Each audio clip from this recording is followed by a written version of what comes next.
दोस्तों नमस्कार। दोस्तों मैं विमल शाही आप सभी लोगों का अपने चैनल में स्वागत करता हूं और उम्मीद करता हूं कि आप लोग सब लोग स्वस्थ होंगे एवं मस्त होंगे। सभी राष्ट्रवादियों और सनातनियों से ये निवेदन रहेगा कि आप लोग मेरे चैनल को सब्सक्राइब कर लीजिए और वीडियो को लाइक एवं शेयर भी कीजिए। दोस्तों देश में आजकल प्रोटेस्ट का वातावरण चल रहा है। हर तरफ देख लीजिए तो प्रोटेस्ट ही प्रोटेस्ट चल रहे हैं और खासकर जब से कॉकरोच जनता पार्टी ने स्टूडेंट्स के हितों को लेकर नीट पेपर लीक के मामले को लेकर प्रोटेस्ट करना शुरू किया है, तब से देश में लगातार प्रोटेस्ट का माहौल चल रहा है। और जो कॉकरोच जनता पार्टी के जो नेता हैं वो स्टूडेंट्स के हितों के लिए तो प्रोटेस्ट कर ही रहे हैं, लेकिन जो राजनीतिक पार्टियां हैं वो इन स्टूडेंट्स के कंधों पर चढ़कर अपनी राजनीति रोटी सेकने का प्रयास कर रहे हैं। दोस्तों अभी कुछ साल पहले नेपाल में और बांग्लादेश में तथाकथित जेनजी, तथाकथित मैं इसलिए कह रहा हूं क्योंकि जेनजी कभी भी सरकार को बदलने का काम नहीं करती है।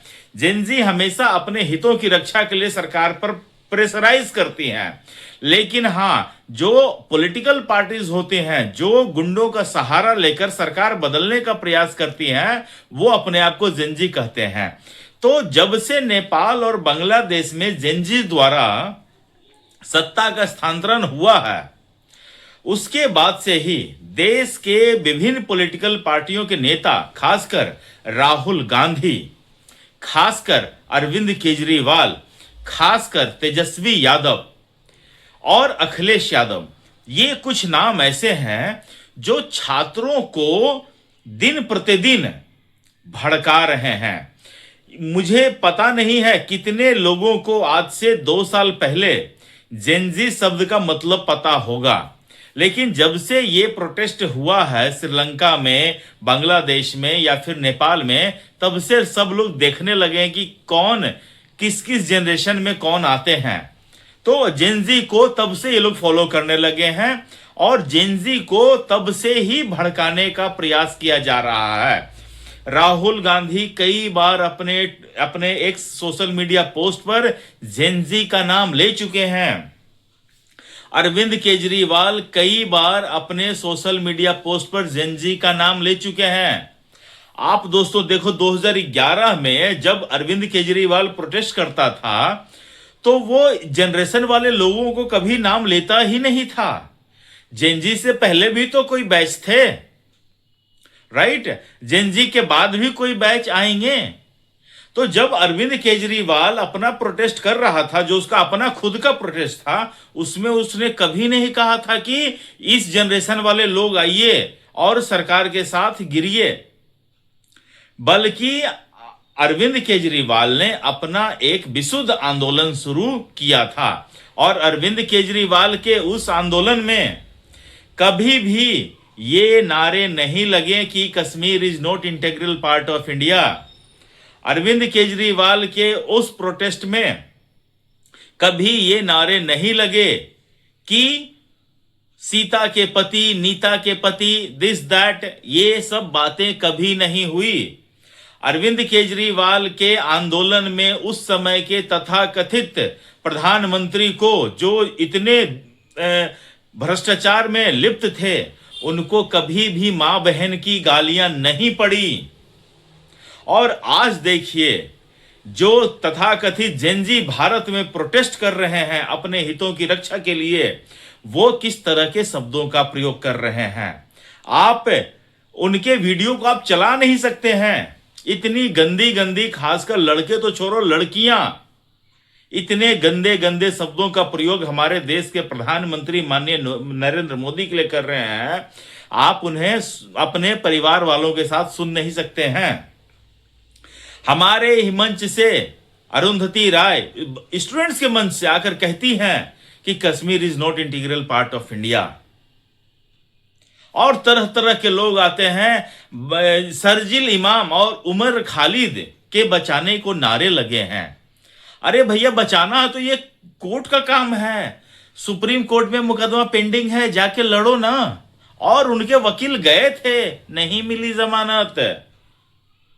तब जब जमानत नहीं मिली तो यहां पर प्रोटेस्ट कर रहे हैं। दोस्तों, जब ये प्रोटेस्ट चल रहा था उसी दौरान भारत सरकार ने स्टूडेंट्स की जितनी भी परीक्षाएं थी उनको कंडक्ट करवा लिया बिना किसी कदाचार के, बिना किसी पेपर लीक के। और इनके प्रोटेस्ट के खत्म होते होते स्टूडेंट्स अपने एग्जाम में चले भी गए बैठने के लिए।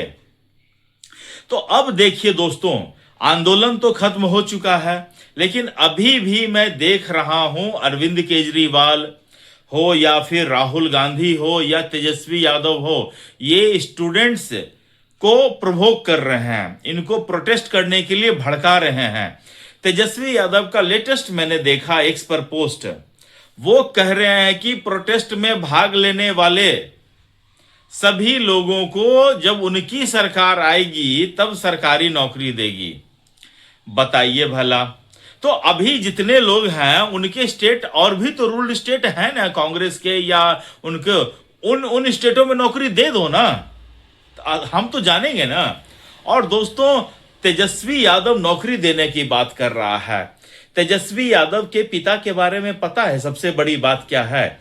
बिहार में जब तक वो 15 साल मुख्यमंत्री रहे, बिहार को non performing state Lalu Prasad Yadav ने ही बनाया था। कोई वैकेंसी ही नहीं निकाली थी। बिहार के पढ़े लिखे युवा जो है दिल्ली बंबई में जा जाकर सिक्योरिटी गार्ड की नौकरी करते थे, और ये तेजस्वी यादव के पिता लालू प्रसाद यादव का ही कारनामा था। और आज तेजस्वी यादव भड़का रहे हैं कि जो प्रोटेस्ट करेगा हम उसको सरकारी नौकरी देंगे। तो जो पढ़े लिखे हैं वो क्या करेंगे फिर? वो चरवाहा विद्यालय में जाके पढ़ाएंगे क्या? तो इस तरह की बयानबाजी कर तेजस्वी यादव सिर्फ और सिर्फ गद्दी तक पहुंचना चाहते हैं। उन्हें लगता है कि अगर छात्र आंदोलन करेंगे तो सरकार को कमजोर करेंगे, और अगर लाठीचार्ज होता है, प्रोटेस्ट होता है। दोस्तों, मैं बता रहा हूं, अभी मैं देख रहा था 1966 साल था, 1966। बहुत सारे साधु संत जो हैं गौ प्रोटेक्शन को लेकर प्रोटेस्ट कर रहे थे, और वो इंदिरा गांधी के भवन की तरफ मार्च निकाला था। उस दौरान आज तो राहुल गांधी ये कह रहा है ना कि पैलेट गन क्यों चला और लाठीचार्ज क्यों किया। इंदिरा गांधी ने उस समय कई साधु संतों पर गोली फायर करवाया था और कई साधु संत मारे गए थे, हमारे साधु संत थे। और आज राहुल गांधी कहता है कि अमित शाह ने लाठीचार्ज करवाया, अमित शाह ने पैलेट गन से मरवाया। पैलेट गन से जान नहीं जाती है, थोड़ा सा नुकसान होता है अगर चलवाई भी है तो। लेकिन इंदिरा गांधी ने तो साधु संतों की हत्या की थी, जो अपने आप को कहते हो ना दत्तात्रेय गोत्र के ब्राह्मण, फारसी के खानदान से आते हो और देश को कहते हो दत्तात्रेय ब्राह्मण। दोस्तों, सबसे बड़ा फरेब इस आदमी लोग ने यही लगा कर रखा है। और मैं तो कहना चाहता हूं कि उन साधु संतों और ब्राह्मणों का भी एक बार जांच होना चाहिए, जो कहते हैं कि हाँ इंदिरा गांधी दत्तात्रेय गोत्र की ब्राह्मण है। तो जब इंदिरा गांधी गोत्र पिता से आती है, जब फिरोज खान फारसी था, तो फिर उसका ये राजीव गांधी फिर दत्तात्रेय गोत्र के ब्राह्मण कैसे हुए? राहुल गांधी फिर दत्तात्रेय गोत्र के ब्राह्मण कैसे हुए? कोई मुझे समझा दे। तो इतने सारे कांड करने के बाद आज फिर राहुल गांधी जेनजी को ये भड़का रहे हैं कि आप सरकार के खिलाफ प्रोटेस्ट कीजिए। और जेनजी भी भड़क रहे हैं, वो जेनजी भी कह रहे हैं कि अगर हमारे खिलाफ जो केसेस हुए हैं, जो एफआईआर हुए हैं, अगर वो वापस नहीं होते हैं तो हम फिर से प्रोटेस्ट करेंगे। उधर अरविंद केजरीवाल भी जेनजी को लगातार भड़का रहा है। वो कह रहा है कि क्या जेनजी इतना ही पे रुक जाओगे? मतलब सोचिए वो कहना क्या चाहता है। अपने स्टेट के जितने भी करप्शन है, अपने दारूबाज चीफ मिनिस्टर को बचाने के लिए अरविंद केजरीवाल दूसरी तरफ से आग लगा रहा है, ताकि उसका चीफ मिनिस्टर और उसका पोजीशन बचे रहे और सरकार और अगले साल जो इलेक्शन आएगा उसके लिए उसको फायदा मिल सके। दोस्तों आज के लिए मुझे इतना ही अपडेट देना था। आप लोग कमेंट करके बताइए कि इन राजनीतिक दलों की मंशा क्या है, और अपना ख्याल रखिए, स्वस्थ रहिए, मस्त रहिए। तब तक के लिए नमस्कार, जय श्री राम।